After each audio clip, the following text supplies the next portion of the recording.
نبی صلی اللہ علیہ وسلم نے دوسروں پر خرچ کرنے کا بتایا ہے وہ یہ صدقہ کا معنی کہ آپ اپنے ایثار مال اور انفاق مال سے دوسروں پر خرچ کر کے اپنے ایمان کی تصدیق کر رہے ہیں۔ علامہ صاحب، یہ تو ہوا صدقہ کا ایگزیکٹ میننگ جو ہے وہ آپ نے بتایا۔ ہمیں یہ پتہ چلا کہ مالی صدقہ یہ ہے جس کے بارے میں ہمیں یہ پتہ ہے کہ 2700 گنا ہمیں ملے گا۔ مالی صدقے کے علاوہ بھی کچھ صدقات کی اقسام ہیں، یہ صدقے کی کچھ اقسام ہیں، آپ ان کے حوالے سے ہمیں فرمائیے گا کہ اور کون سی اقسام ہیں مالی کے علاوہ صدقے کی۔ نبی پاک صلی اللہ علیہ وسلم کی سیرت طیبہ اور آپ کے اقوال، آپ کے افعال، آپ کے کردار کو جب ہم مطالعہ کرتے ہیں تو اس سے جو صدقہ ہے اس کا دائرہ کار بڑا وسیع ہو جاتا ہے۔ ایک صحابی کو نبی پاک صلی اللہ علیہ وسلم نے دوسروں سے ملتے ہوئے دیکھا تو بڑا خاموشی سے، بڑے سرد مہری سے، تو آپ صلی اللہ علیہ وسلم نے فرمایا بھائی اپنے بھائی کو جب تم ملو تو مسکراتے چہرے کے ساتھ ملو، یہ بھی صدقہ ہے۔ ایک تو یہ نا کہ مالی طور پر اس میں تو کوئی شک نہیں ہے کہ قرآن پاک میں اللہ نے فرمایا ہے خذ من اموالہم صدقہ، کہ ان کے مالوں سے صدقہ لے لو، مال سے صدقہ۔ ایک تو یہ ہے صدقہ مالیہ، ایک ہے صدقہ بدنیہ کہ آپ دوسرے مسلمان کو مسکراتے چہرے کے ساتھ ملیے، اس میں آپ کو کچھ خرچ نہیں ہونا۔ اور اس کے ساتھ ساتھ قرآن پاک میں اللہ نے فرمایا قول معروف ومغفرۃ خیر من صدقۃ یتبعها اذی، کہ آپ کسی انسان سے اچھی بات، نیکی کی بات، بھلے کی بات آپ کریں۔ کوئی آپ سے مشورہ پوچھتا ہے آپ اس کو صحیح مشورہ دیں، کوئی آپ سے راستہ پوچھتا ہے آپ اس کو صحیح راستہ بتائیں، اگر کوئی آ کر اپنی ضرورت اور پریشانی آپ کو بتاتا ہے تو آپ اس کا ایگزیکٹ اس کو حل بتائیں۔ فرمایا یہ بھی صدقہ ہے، اور فرمایا کہ یہ جو صدقہ ہے نا، نیکی کی بات کرنا، یہ اس مالی صدقے سے بہتر ہے کہ جو آپ کسی کو مدد کریں، مال دیں، صدقہ دیں، پھر اس کے بعد اس کو جتائیں، اس پر احسان اپنا رکھیں۔ فرمایا کہ اس سے بہتر ہے کہ تم مالی طور پر کسی کے ساتھ احسان نہ کرو، اور اس مالی صدقے سے یہ اچھی بات کرنا بہتر ہے۔ گویا اس آیت میں اللہ تعالیٰ نے دو باتوں کی وضاحت فرمائی ہے۔ پہلی بات تو یہ کہ اگر تم نے مالی صدقہ کرنا ہے تو وہ صدقہ کر کے بھول جاؤ، اور اگر صدقہ کرنے کے بعد، کسی کی مدد و نصرت کرنے کے بعد، پیسہ دینے کے بعد آپ نے اس کو جتانا ہے اور اس پر اپنا احسان رکھنا ہے تو اس کو فرمایا کہ یہ رویہ اللہ کو پسند نہیں۔ اور اگلے آیت میں فرمایا یا ایھا الذین آمنوا لا تبطلوا صدقاتکم بالمن والاذی، کہ جب آپ احسان جتاتے ہیں یا کسی کو پیسہ دے کے اس کو ہرٹ کرتے ہیں، اذیت دیتے ہیں، تو اس کا مطلب یہ کہ آپ نے اپنے صدقات کو باطل کر دیا۔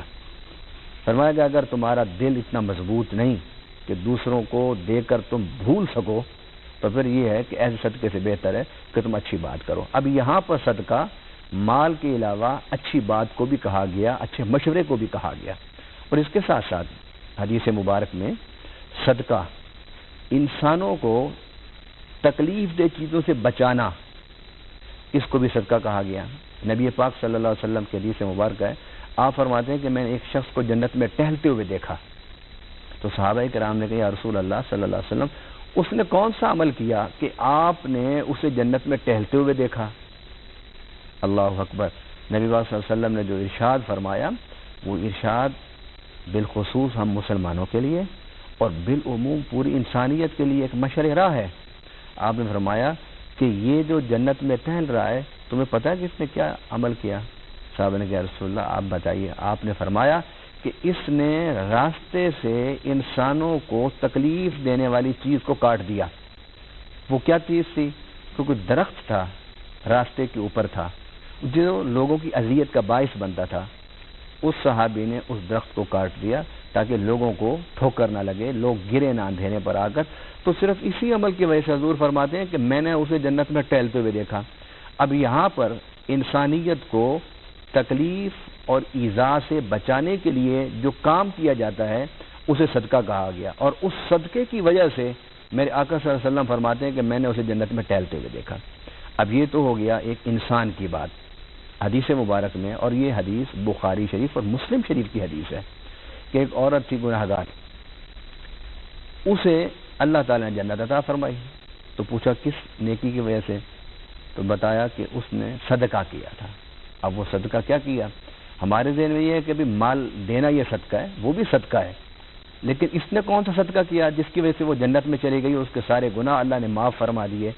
وہ یہ کہ اس نے ایک کتے کو دیکھا جو پیاسا تھا، اس نے اپنے موزے کو اتارا، اس کے ساتھ دوپٹے کو باندھا اور پانی نکال کر اس ہانپتے ہوئے کتے کو پانی پلایا، جس سے وہ مرنے سے بچ گیا. جب وہ مری اور قبر میں گئی تو اللہ تعالیٰ نے اس کو اسی عمل کی وجہ سے بخش دیا اور جنت عطا فرمائی. میرے آقا صلی اللہ علیہ وسلم فرماتے ہیں اللہ نے اسے یہ جنت اس صدقے کی وجہ سے عطا فرمائی. یہ جو حدیث ہے یہ باب الصدقہ میں ہے. گویا اسے بھی، یعنی انسان تو انسان ہے، حیوانات میں سے، جانوروں میں سے بھی کسی جانور کے ساتھ اگر آپ اچھا سلوک کرتے ہیں اور اس کی زندگی کو آپ بچاتے ہیں تو اس صدقے کی وجہ سے اللہ تعالیٰ نہ صرف گناہ معاف فرماتا ہے بلکہ جنت عطا فرماتے ہیں. علامہ صاحب، خوبصورت بات آپ نے کی کہ صرف پیسہ دینا جو ہے اللہ تعالیٰ کی راہ میں وہ صدقہ نہیں ہے، اس کے ساتھ ساتھ اور بھی بہت سے صدقات ہیں جو میں اور آپ بڑی آسانی سے کر سکتے ہیں. ہمیں جانا ایک چھوٹے سے وقفے پر، اس کے بعد کیا ہوتا ہے اور وہ کون سی صدقات ہیں جو ہم بڑی آسانی سے کر سکتے ہیں اور جس کا اجر و ثواب اللہ تعالیٰ کی ذات ہمیں عطا کر سکتی ہے. آپ ہمارا ساتھ دیجیے گا اس پروگرام میں جس میں ابھی ہم صدقے کی بات کر رہے ہیں. ایک چھوٹا سا وقفہ، آپ سے ابھی ہماری ملاقات ہوتی ہے.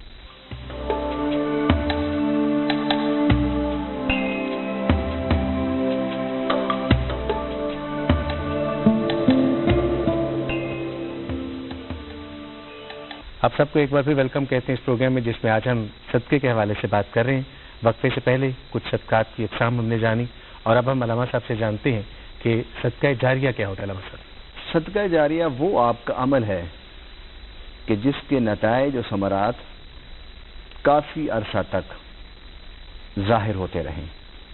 اس کی مثال میں حدیث مبارک سے، اور وہ حدیث امام ابو داؤد اور امام نسائی نے اپنی کتابوں میں لکھی ہے کہ حضرت سعد بن عبادہ رضی اللہ تعالی عنہ کی والدہ کا انتقال ہو گیا. انہوں نے نبی پاک صلی اللہ علیہ وسلم سے آ کر عرض کی کہ یا رسول اللہ صلی اللہ علیہ وسلم فأی الصدقۃ افضل، مجھے آپ یہ بتائیں کہ میری ماں کا انتقال ہو گیا، میں کوئی ایسا صدقہ کروں کہ جو سب سے افضل صدقہ ہو.